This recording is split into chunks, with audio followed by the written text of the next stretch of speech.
Hi అండి, నేను మరలా మంచి టాపిక్తో మీ ముందుకు వచ్చానండి. మన దేశ చరిత్రలో అత్యంత ఆసక్తికరమైన వ్యక్తుల జీవితాలను, వారు చేసే సేవను, అంకితభావంతో పనిచేసే విధానం మొదలగు విషయాలను ఇంతవరకు తెలుసుకున్నామండి. అటువంటి వ్యక్తుల్లో మరి ఒక అసాధారణమైన వ్యక్తి గురించి ఈ వీడియోలో తెలుసుకోబోతున్నామండి. ఆయన ఒక పైలట్. అనూహ్యమైన పరిస్థితుల్లో రాజకీయాలకు ఎంట్రీ ఇచ్చిన తరువాత అతి చిన్న వయసులో ప్రధానమంత్రి అయ్యి ఐటీ రంగాన్ని దేశానికి పరిచయం చేసి విప్లవాత్మకమైన మార్పులను తీసుకుని వచ్చారు. తన హయాంలో టెక్నాలజీకి పెద్దపీట వేశారు. టెలికమ్యూనికేషన్స్, రక్షణ, వాణిజ్య, విమానయాన సంస్కరణలు ప్రవేశపెట్టారు. ఆయన ఎవరో కాదండి, రాజీవ్ గాంధీ గారు. ఆయన గురించి స్టార్టింగ్ నుండి మరణించిన వరకు ఆయన జీవిత ప్రయాణంలో కొన్ని ముఖ్యమైన విషయాలను తెలుసుకుందామండి. దయచేసి వీడియోను చివరి వరకు చూడండి. టాపిక్లోకి వెళితే, రాజీవ్ ఒక గొప్ప కుటుంబంలో 1944 ఆగస్టు 20వ తేదీన ముంబైలో ఒక ఆసుపత్రిలో జన్మించారు. అతని పేరు రాజీవ్ రత్న గాంధీ. అతని తల్లి ఇందిరాగాంధీ, భారతదేశం యొక్క మొదటి మహిళా ప్రధానమంత్రి. తండ్రి ఫిరోజ్ గాంధీ, ఆయన ఒక స్వాతంత్ర సమరయోధుడు మరియు జర్నలిస్టు. అతని తాతగారు జవహర్లాల్ నెహ్రూ, భారతదేశం యొక్క మొదటి ప్రధానమంత్రి.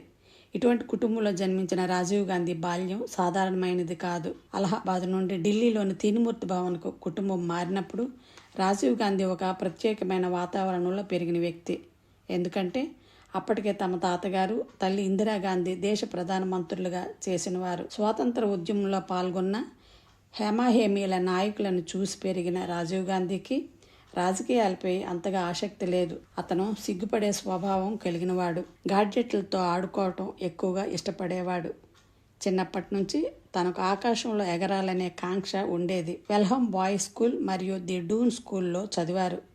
తరువాత రాజీవ్ గాంధీ లండన్లోని ఇంపీరియల్ కాలేజ్ మరియు కేంబ్రిడ్జ్లోని ట్రినిటీ కాలేజ్లో మెకానికల్ ఇంజనీరింగ్ చదివారు. కానీ ఇంజనీరింగ్ పూర్తి చేయలేదు. ఎందుకంటే ఆకాశంలో ఎగరడం అంటే ఎక్కువ ఇష్టం.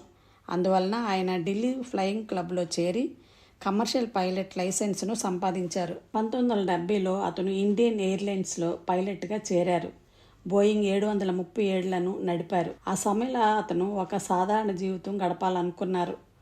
రాజకీయాలు, గాంధీ కుటుంబ ఒత్తిడి నుండి దూరంగా సాధారణ జీవితం గడపాలనుకున్నారు. కానీ విధి అతన్ని రాజకీయాల వైపు నడిపించింది.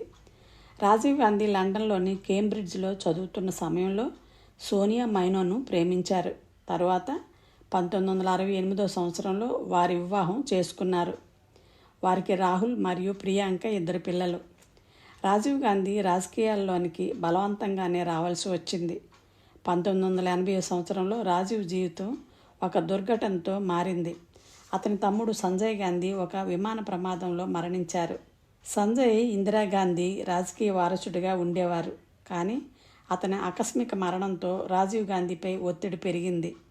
ఇందిర మరియు కాంగ్రెస్ పార్టీ అతన్ని రాజకీయాల్లోనికి రమ్మని కోరారు. రాజీవ్కు రాజకీయాలపై అంతగా ఆసక్తి లేకపోయినా తన తల్లికి మద్దతు ఇవ్వటానికి 1981లో అమేథీ నుండి ఎంపీగా పోటీ చేసి గెలిచారు.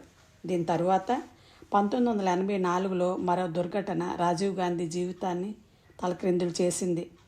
తన తల్లి ఇందిరాగాంధీ ఆమె సొంత భద్రతా సిబ్బంది చేతిలో హత్య చేయబడ్డారు. ఈ సంఘటన దేశాన్ని కుదిపేసింది. ఇటువంటి పరిస్థితుల్లో రాజీవ్ గాంధీ 40 సంవత్సరాల వయసులో భారతదేశ ప్రధానమంత్రిగా బాధ్యతలను స్వీకరించారు. ఒక సాధారణమైన పైలట్ నుండి దేశానికి ప్రధానమంత్రిగా ఒక అసాధారణమైన ప్రయాణం అనే చెప్పవచ్చును. రాజీవ్ గాంధీ 1984 నుండి 1989 వరకు పనిచేశారు. అతని పాలనలో భారతదేశం ఆధునికీకరణ దిశగా పెద్ద అడుగులు వేసింది. అతను టెలికాం విప్లవాన్ని ప్రారంభించారు. ఇండియన్ టెలిఫోన్ ఇండస్ట్రీస్ మరియు సామ్ పిట్రోడ్తో కలిసి భారతదేశంలో గ్రామీణ టెలిఫోన్ బూతులను తీసుకువచ్చారు. ఐటీ రంగాన్ని దేశానికి పరిచయం చేసి విప్లవాత్మకమైన మార్పులను తీసుకొని వచ్చారు. ఈరోజు మనం డిజిటల్ ఇండియా గురించి మాట్లాడుకుంటున్నామంటే అది రాజీవ్ గాంధీ నాటిన విత్తనమే. నేటి ఫలితాలు. అతను కంప్యూటరైజేషన్ను ప్రోత్సహించారు. బ్యాంకింగ్ మరియు రైల్వేలలో సాంకేతికతను ప్రవేశపెట్టారు. యువతను శక్తివంతం చేయటానికి ఓటింగ్ వయసును 21 సంవత్సరం నుండి 18 సంవత్సరాలకు తగ్గించారు. భారతదేశ రాజకీయాల్లో యువతకు మంచి అవకాశాలు కల్పించారు. స్త్రీల సాధికారత కోసం పంచాయతీరాజ్ వ్యవస్థను బలోపేతం చేశారు. స్థానిక పాలనలో మహిళలకు రిజర్వేషన్లను ప్రవేశపెట్టారు. రాజీవ్ గాంధీ పాలనలో కొన్ని సవాళ్లను ఎదుర్కొన్నారు. బోఫర్స్ కుంభకోణం ఆరోపణలు, శ్రీలంకలో భారత శాంతిదళ వివాదం మొదలగు సమస్యలు అతని ఇమేజ్ను దెబ్బతీశాయి. అయినప్పటికీ ఆధునిక సమాఖ్య భారతదేశం కోసం కృషి చేశారు. 1991 మే 21న తమిళనాడులోని పెరంబదూరులో ఒక ఎన్నికల ర్యాలీ సమయంలో రాజీవ్ గాంధీ ఒక ఆత్మాహుతి బాంబు దాడిలో హత్య చేయబడ్డారు. ఎల్టీటీఈ ఉగ్రవాదులు ఈ దాడిని చేశారు. శ్రీలంక వివాదంలో భారతదేశ పాత్రకు ప్రతీకారంగా అతని మరణం దేశాన్ని షాక్లోకి నెట్టివేసింది.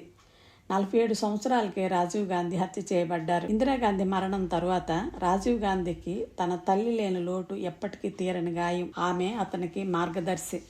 రాజీవ్ గాంధీ మరణంతో దేశం ఒక కుటుంబ బలిదానాన్ని చూసింది. ఒక తల్లి, ఒక కొడుకు ఇద్దరు దేశం కోసం తమ ప్రాణాలను అర్పించారు. ఆయన ఒక సాధారణ వ్యక్తి.